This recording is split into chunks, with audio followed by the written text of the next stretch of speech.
ये कहानी एक सच्ची घटना पर आधारित है जो हमें रिश्तों और प्यार के नाम पर धोखाधड़ी और जालसाजी के बारे में सोचने पर मजबूर करती है।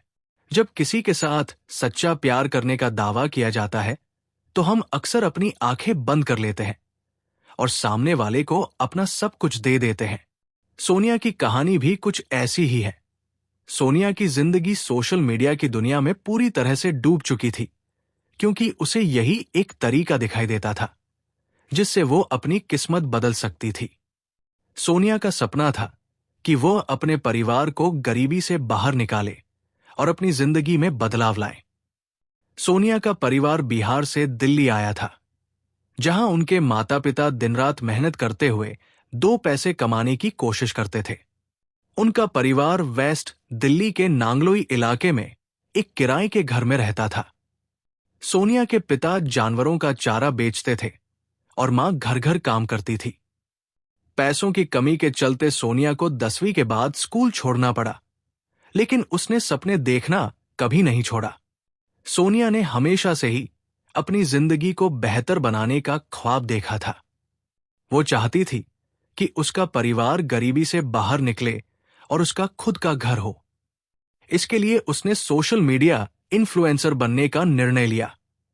पढ़ाई छोड़ने के बाद उसने अपनी कुछ सेविंग से एक स्मार्टफोन खरीदा और इंस्टाग्राम पर रील्स बनाना शुरू कर दिया।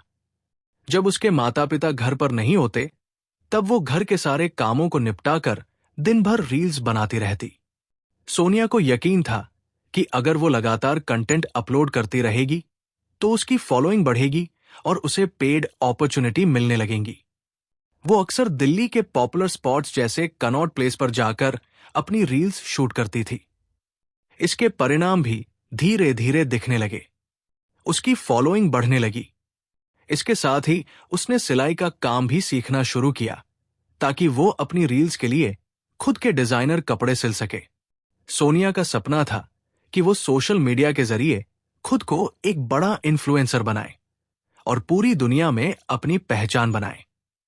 धीरे धीरे उसकी फॉलोइंग 7,000 से भी ज्यादा बढ़ गई थी, लेकिन किस्मत को तो कुछ और ही मंजूर था। सोनिया के सपने अब उड़ान भरने लगे थे, लेकिन इसी बीच उसकी जिंदगी में एक अजीब मोड़ आया। उसकी जिंदगी में एक भूत ने प्रवेश किया। यह भूत कोई पैरानॉर्मल मूवी वाला भूत नहीं था, बल्कि उसका एक सीक्रेट बॉयफ्रेंड था जिसे वो प्यार से भूत बुलाती थी। सोनिया के घरवाले इस रिश्ते के बारे में पूरी तरह से अनजान थे, लेकिन धीरे धीरे सोनिया ने अपने इस रिश्ते को सोशल मीडिया पर और अपने दोस्तों से साझा करना शुरू कर दिया। यहां तक कि उसने अपने इंस्टाग्राम अकाउंट पर भी अपने बॉयफ्रेंड के साथ अपनी तस्वीरें पोस्ट करना शुरू कर दिया। सोनिया के इस भूत के साथ प्यार में पागल होने की स्थिति में उसका व्यवहार भी बदलने लगा। वो अपने घरवालों से इस नए रिश्ते के बारे में बात करती थी, लेकिन जब भी वे पूछते कि उसका ये भूत है कौन, कहाँ रहता है और क्या करता है, तो सोनिया हमेशा यही कहती कि उसका नाम भूत है। उसकी जिंदगी पूरी तरह से इस नए भूत के इर्द गिर्द घूमने लगी। उसकी बहन और मां ने यह बदलाव महसूस किया और सोनिया से इस बारे में बात की, लेकिन सोनिया ने उन्हें बस यही बताया कि वो अपने भूत से बहुत प्यार करती है और वह दिन भर फोन पर बात करती रहती है। सोनिया के इस व्यवहार में आए बदलाव को देखकर उसकी बहन और मां चिंतित हो गए थे, लेकिन सोनिया अपने भूत के प्यार में पूरी तरह से डूब चुकी थी।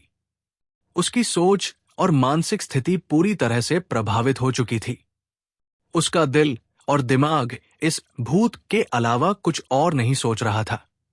उसकी जिंदगी में इस भूत का साया इतना गहरा हो गया था कि बाकी सभी चीजें उसे बेमानी लगने लगी।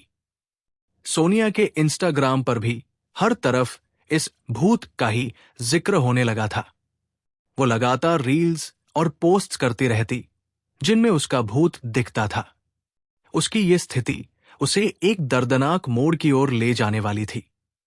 सोनिया की कहानी ने उस मोड़ पर मोड़ लिया जहां सब कुछ बदल गया। अगस्त 2024 में सोनिया की मां रजनी देवी ने नोटिस किया कि उनकी बेटी सोनिया घर से बाहर जाने में अचानक से रुचि नहीं दिखाने लगी थी। इससे पहले वो हमेशा घर से बाहर जाती रहती थी, मगर अब वो बहुत कम बाहर जा रही थी और दिन ब दिन बीमार होती जा रही थी। एक दिन रजनी देवी ने ध्यान से देखा और पाया कि सोनिया बहुत थकी सी रहती है। उन्होंने तुरंत डॉक्टर से सलाह ली और रिपोर्ट में जो आया उसे जानकर वो हैरान रह गई कि उनकी बेटी 5 महीने की गर्भवती थी। अब स्थिति काफी गंभीर हो गई थी, क्योंकि उनकी बेटी बहुत ही कम उम्र में गर्भवती हो गई थी और इसे लेकर घर में तनाव बढ़ने लगा था। कहानी की शुरुआत लगभग 15 महीने पहले से होती है, जब सोनिया ने अपने इंस्टाग्राम अकाउंट पर एक स्टोरी डाली थी, जिससे ये अनुमान लगाया जा सकता है कि उसकी मुलाकात उस लड़के से लगभग उसी समय हुई थी। सोनिया ने उस लड़के का नाम संजू बताया था और कहा था कि वो उसे प्यार से भूत बुलाती थी। संजू हरियाणा से था, लेकिन वो दिल्ली में सोनिया के घर के पास अपने परिवार के साथ रहता था। दिवाली 2023 में सोनिया ने संजू के लिए एक रील पोस्ट की थी, जिसमें उसने उसे अपने हबी, पति के रूप में दिखाया था। सोनिया और संजू की उम्र लगभग 19 से 20 साल थी, लेकिन सोनिया उस समय इस रिश्ते में इतनी डूब चुकी थी कि कुछ महीनों के भीतर ही वो संजू को अपना पति मानने लगी थी। उसने अपने सोशल मीडिया अकाउंट पर कई बार माय हबी लिखते हुए तस्वीरें पोस्ट की थी। सोनिया और संजू का रिश्ता कुछ ऐसा था कि वो उसे पूरी तरह से अपने जीवन का हिस्सा मान चुकी थी। कुछ ही महीनों में वो संजू को अपना जीवन साथी मानने लगी थी और ये भरोसा उसके दिल में पूरी तरह से बैठ चुका था। संजू ने भी सोनिया को ये कहा था कि भले ही वो अपने माता पिता और बड़े भाई भाभी के साथ रहता था, लेकिन उन्हें उसके रिश्ते से कोई आपत्ति नहीं थी। सोनिया के लिए ये रिश्ते का एक नया मोड़ था, क्योंकि अब वो अपने जीवन को संजू के साथ बिताने की सोच रही थी।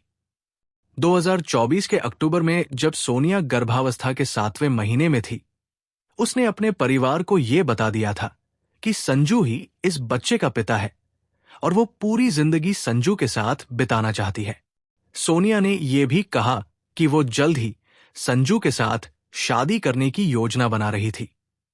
इस बीच उसकी मां रजनी देवी और उसके परिवार ने उसे इस रिश्ते को स्वीकार करने का निर्णय लिया। हालांकि ये स्थिति बहुत कठिन थी, क्योंकि सोनिया अभी भी बहुत छोटी थी और शादी से पहले मां बनने की स्थिति में थी। बावजूद इसके सोनिया ने अपने रिश्ते को सार्वजनिक किया और उसे स्वीकार किया। 21 अक्टूबर 2024 को करवा चौथ के अगले दिन सोनिया ने अचानक घर छोड़ दिया। उसने अपनी बहन से कहा कि संजू की मां उसे कभी स्वीकार नहीं करेगी और इसलिए वो संजू के साथ अलग जाकर अपना घर बसाएगी। ये खबर सुनते ही रजनी देवी घबरा गई और तुरंत अपनी बेटी को फोन किया, लेकिन फोन स्विच ऑफ था। फिर कुछ घंटों बाद जब फोन उठाया गया तो दूसरी तरफ से आवाज आई, मैं संजू बोल रहा हूं। आपकी बेटी आपसे नफरत करती है और वो किसी से बात करना नहीं चाहती। रजनी देवी लगातार ये पूछती रही कि उनकी बेटी कहाँ है और कैसी है, लेकिन संजू ने कभी बात करने नहीं दी। पूरा दिन उनके और सोनिया के संपर्क करने की कोशिशें नाकाम हो गई। रजनी देवी परेशान हो गई, लेकिन अगले दिन जब मनीष, सोनिया के भाई, ने संजू को कॉल किया तो संजू ने वही जवाब दिया। इस बार मनीष को कुछ अलग सुनाई दिया। फोन के बैकग्राउंड में कुछ शोर सुनाई दे रहा था, जैसे कोई और लोग भी वहां मौजूद हों। तभी मनीष को अचानक कुछ ऐसा सुनाई पड़ा जिससे उसे लगा कि कुछ बड़ा होने वाला है। उसने सुना कि संजू किसी से कह रहा था, गड्ढा और गहरा खोदो। ये शब्द सुनते ही मनीष को महसूस हुआ कि कुछ अनहोनी घटने वाली है। मनीष ने तुरंत पुलिस को सूचित किया और परिवार ने सोनिया को ढूंढने की कोशिश शुरू कर दी। रजनी देवी की चिंता बढ़ गई थी, क्योंकि वो जानती थी कि अगर सोनिया और संजू कहीं भाग गए थे तो ये उनकी बेटी के लिए एक बड़ी समस्या बन सकती है। ये घटनाएं तेजी से घट रही थी और परिवार को समझ नहीं आ रहा था कि वो किस रास्ते पर जा रहे हैं। इसी बीच सोनिया की मां ने फिर से संजू से संपर्क किया, लेकिन इस बार संजू ने और भी कठोर तरीके से बात की। संजू ने उन्हें कहा कि अब सोनिया उसकी जिंदगी का हिस्सा बन चुकी है और वो किसी को भी उसकी जिंदगी से बाहर नहीं करने देंगे। इस प्रकार सोनिया की मां को यह महसूस होने लगा कि उनके हाथ से सब कुछ निकलता जा रहा था और उनका परिवार टूटने की कगार पर था। सोनिया के घरवाले नांगलोई पुलिस स्टेशन पहुंचे और मिसिंग कंप्लेंट दर्ज करवाई। हालांकि पुलिस ने यह कहते हुए कंप्लेंट फाइल करने से मना कर दिया कि लड़का और लड़की दोनों ही वयस्क है और आपकी बेटी अपनी मर्जी से कहीं भी जा सकती है, इसलिए पुलिस इसमें कुछ नहीं कर सकती। पुलिस से निराश होकर सोनिया के परिवार ने खुद से संजू के बारे में पता करना शुरू किया। उन्होंने कई जगहों पर जांच की और आखिरकार अगले दिन संजू के घर पहुंचे। लेकिन जब उन्होंने सच्चाई को जाना तो वे हैरान रह गए। दरअसल जो लड़का सोनिया के साथ गया था वो संजू नहीं बल्कि सलीम था। सलीम का असली नाम था और वो सोनिया से बहुत बड़े तरीके से धोखा दे रहा था। सलीम के परिवार वालों ने यह कहकर पल्ला झाड़ लिया कि उन्होंने सलीम को घर से बाहर निकाल दिया था और उनका उससे कोई लेना देना नहीं था। अब सोनिया के परिवार के सामने यह सवाल था कि आखिर उनकी बेटी कहां और किस हाल में है। पुलिस से कोई मदद नहीं मिल रही थी और इस नए खुलासे ने उनकी चिंता को और भी गहरा कर दिया था। 23 अक्टूबर 2024 को सोनिया के भाई मनीष को पश्चिम बिहार पुलिस स्टेशन से एक कॉल आई, जिसमें पुलिस अधिकारी ने बताया कि एक लड़का बिना नंबर प्लेट वाली बाइक चला रहा था और उसके पास कुछ दस्तावेज और आधार कार्ड मिले थे। ये आधार कार्ड सोनिया और उसके पिता के थे, जिन्हें सोनिया अपने साथ लेकर गई थी। मनीष ने तुरंत नांगलोई पुलिस स्टेशन में जानकारी दी और पुलिस की एक टीम सलीम को पश्चिम विहार पुलिस स्टेशन से लेकर नांगलोई पुलिस स्टेशन आई। पुलिस ने जब सलीम से सोनिया के बारे में पूछा तो उसने पहले कहा कि अब सोनिया उनसे कोई संपर्क नहीं रखना चाहती, लेकिन पुलिस ने सलीम से अच्छे तरीके से पूछताछ की तो उसकी जुबान से सच्चाई बाहर आई। सलीम ने बताया कि 21 अक्टूबर की सुबह जब सोनिया घर से निकली थी तो वो उसे अपनी कार से लेने आया था। इस कार को उसने रेंट पर लिया था। रास्ते में सलीम ने अपने 2 दोस्तों पंकज और ऋतिक को भी पिक किया और सभी मिलकर रोहतक की ओर चल पड़े। जैसे जैसे यात्रा जारी थी, सोनिया ने सलीम पर शादी का दबाव डालना शुरू किया। वो चाहती थी कि सलीम उससे शादी करे क्योंकि दोनों के बीच एक गहरा रिश्ता बन चुका था। लेकिन सलीम हमेशा सोनिया को यह कहता कि वो अभी शादी के लिए तैयार नहीं है और उसे थोड़ा इंतजार करना होगा। गाड़ी जब बहादुरगढ़ से रोहतक के बीच हाईवे पर थी तो दोनों के बीच शादी को लेकर झगड़ा हुआ। सोनिया अपने सपनों में अपने सब कुछ छोड़कर सलीम के साथ घर बसाने का सोच रही थी, लेकिन सलीम को यह रिश्ता बहुत जल्दी लग रहा था। इसी कारण उसने पहले से ही इस पूरी साजिश को रच लिया था। सलीम को पहले से ही पता था कि सोनिया अब शादी के लिए दबाव डालेगी और उसे इस दबाव से छुटकारा पाने के लिए कोई रास्ता निकालना था। रास्ते में सलीम ने सोनिया से कहा कि वो शादी के लिए तैयार है और दोनों ने मिलकर इस खुशी का जश्न मनाने का फैसला किया। वे रोहतक पहुंचे और वहां सलीम और उसके दोस्त पंकज और ऋतिक ने शराब पी। शराब के नशे में तीनों ने सोनिया के साथ बहुत बुरा व्यवहार किया। उन्होंने सोनिया को बेरमी से पीटा और फिर उसे गला घोंट कर मार डाला। ये सब मदीना गांव के एक सुनसान इलाके में हुआ, जो रोहतक से लगभग 20 किलोमीटर दूर था। सलीम और उसके दोस्तों ने सोनिया की हत्या करने के बाद उसके शरीर को एक गहरे गड्ढे में दफन कर दिया। सोनिया की हत्या के बाद सलीम और उसके दोस्त दिल्ली वापस लौट आए। सोनिया के भाई मनीष को सलीम के दोस्तों से एक गड्ढा खोने की आवाज सुनाई दी थी, लेकिन उसे यह अंदाजा नहीं था कि सोनिया की जिंदगी को खत्म करने का यह कृत्य किया जा चुका था। यह सब सलीम की एक बड़ी साजिश का हिस्सा था, जिसमें उसने सोनिया को अपनी झूठी पहचान से फंसाया था।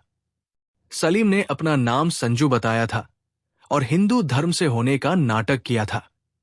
सोनिया को विश्वास दिलाने के लिए वो अक्सर हिंदू त्योहारों में हिस्सा लेता था और उसे अपनी संस्कृति का हिस्सा बनाने का दिखावा करता था।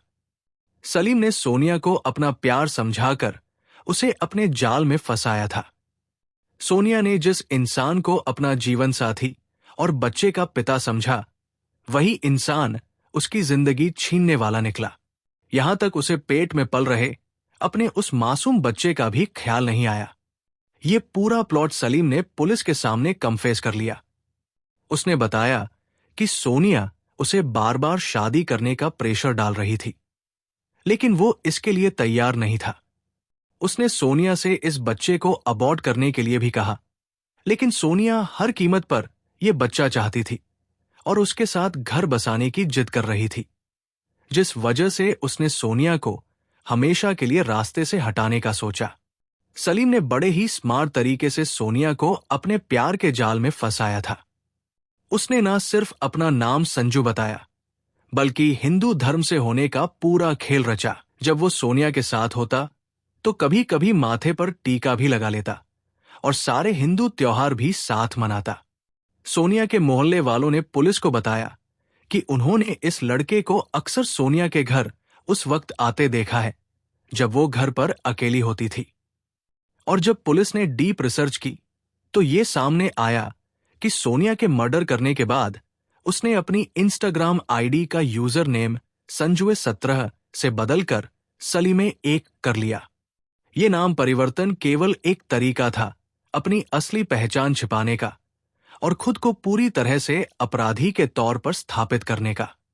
सोनिया की हत्या के बाद सलीम ने यह साबित करने के लिए कि वो न केवल बेरहम था, बल्कि एक ठंडी मानसिकता वाले इंसान थे, अपने सोशल मीडिया प्रोफाइल को भी बदल दिया था। सलीम ने शुरुआत में सोनिया से प्यार का ढोंग किया और उसे ये विश्वास दिलाया कि वो उसके साथ अपना जीवन बिताएगा। सोनिया ने भी इस विश्वास को अपने दिल में बैठा लिया और उस पर पूरा भरोसा कर लिया। लेकिन सलीम का इरादा बिल्कुल अलग था। उसने सिर्फ और सिर्फ सोनिया को अपनी हवस की वस्तु के रूप में देखा था। सोनिया को लगता था कि वो सही व्यक्ति के साथ है, लेकिन वो ये नहीं जानती थी कि वो इस लड़के के जाल में फंस चुकी थी। जब सलीम ने सोनिया को शादी का वादा किया और उसे ये बताया कि वो उसके साथ अपना जीवन बिताना चाहता है, तो सोनिया और भी विश्वास करने लगी।